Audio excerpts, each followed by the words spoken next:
Ну что, свет моей магии, наконец-то мы можем побыть с тобой вдвоем. А я даже не рассчитывала, что мы сможем настолько быстро найти нужный ингредиент. Но раз мы его нашли и все равно не можем уйти отсюда, пока не закончится ночь, то я думаю, это идеальный момент, чтобы наконец-то побыть только вдвоем. Сюда точно никто больше не придет. Других ведьм я чую за версту.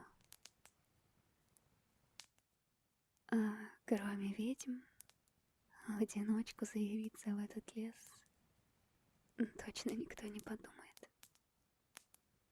А если подумает, то будет уже поздно. Не бойся, мой хороший. Тебе ничего не грозит. Ты сам уже кое-что умеешь.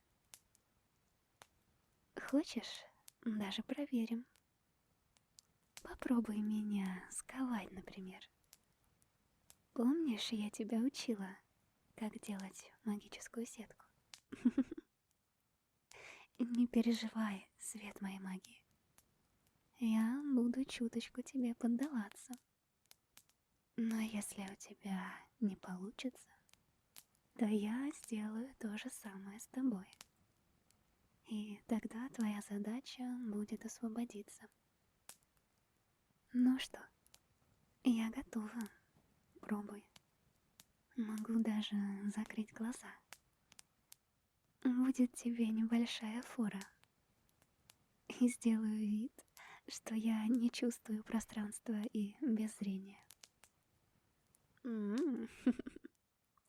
Неплохая попытка. Давай еще разок. Ого. А я даже что-то почувствовала. Что ж, ты спас себя от участи быть запрятанным в мою сеть. Хотя я не уверена, что тебя бы это расстроило. Чем займемся, свет моей магии?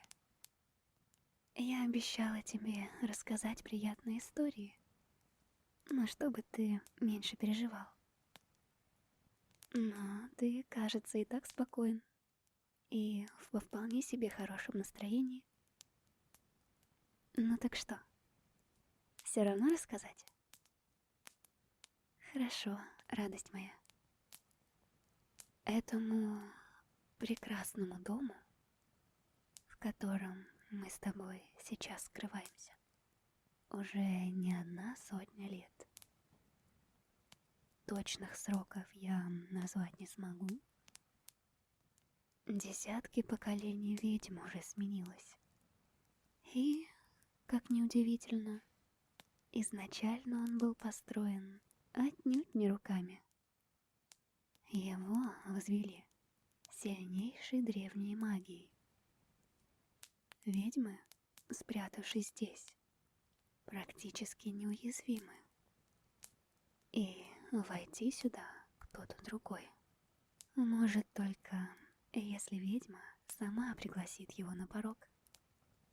Здесь безопасно даже от охотников, даже от многих самых сильных магических существ. Есть, конечно, древние реликты, от которых даже эта магия не спасет. Но, к счастью, они здесь не водятся. Ну так вот, одна из самых знаменитых ведьм, Уорлин Сковинска, жила здесь. Тогда этот лес был еще совсем другим. Он скорее представлял из себя безжизненные степи. Разве что одинокие сухие кустарнички, которые вынуждены были прорастать корнями глубоко-глубоко в землю, чтобы найти хоть какую-то влагу. У редких из них были маленькие-маленькие листья, чтобы выпускать назад как можно меньше влаги, которой и так не хватало. Было время, когда природа увядала. Во всем мире случилась какая-то эпидемия засухи, и никто не мог понять, почему, кроме той самой Уорлин Скавинска. Она легендарна, потому что чувствовала природу так, как никто другой. Поговаривают, что она — воплощение самой матери природы. Она вовсе не была всесильной, но пыталась донести людям и другим магическим существам, что это они вина засухи. Войны, что бесконечно шли между ними, истощают землю, нарушают баланс, фактически убивают природу, ее душу. Когда она поняла, что не сможет докричаться ни до кого, кроме своих сестер-ведьм, она решила действовать сама. Она пришла сюда одна и жила здесь десятки лет, скапливая силу, как можно больше срастаясь с самой природой. Она ловила все увядающие потоки силы и концентрировала их в себе. Множество магических нитей переплетались в этой поистине великой женщине. Она стала самим средоточием силы, но, к счастью, никто лишний об этом не знал. Животные, которые здесь обитали, охраняли ведьму, а те немногие растения, которым хватало силы вырасти в этом суровом климате, укрывали. Они обросли вокруг дома так, чтобы никто не мог его заметить. Она делилась своей силой и с животными, и с растениями. Копила силу, пока, наконец, не поняла, что достаточно.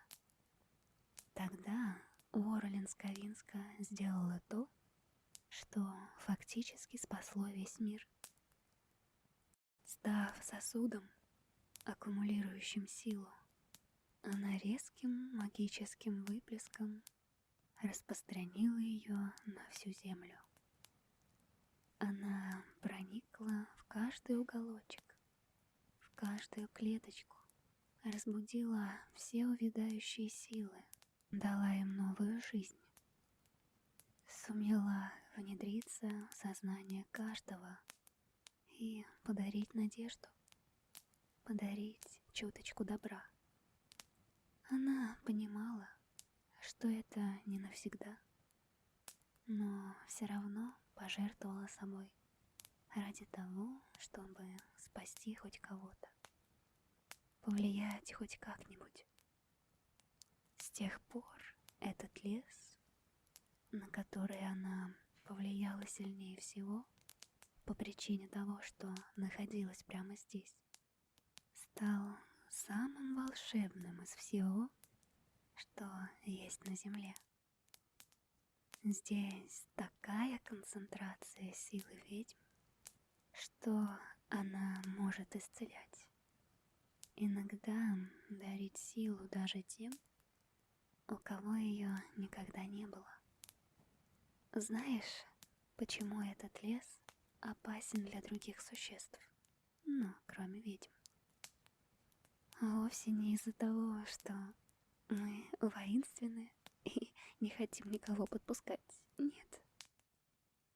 Просто людям и другим магическим существам нужно научиться открывать сердце.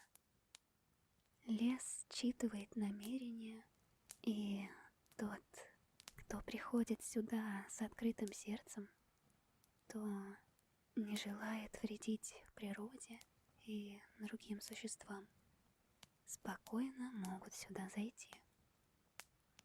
Разве что ночью здесь опасно. Но ночью опасно и в любом другом лесе. Ну что, свет моей магии, как тебе история? Она передается из уст в уста каждой ведьме.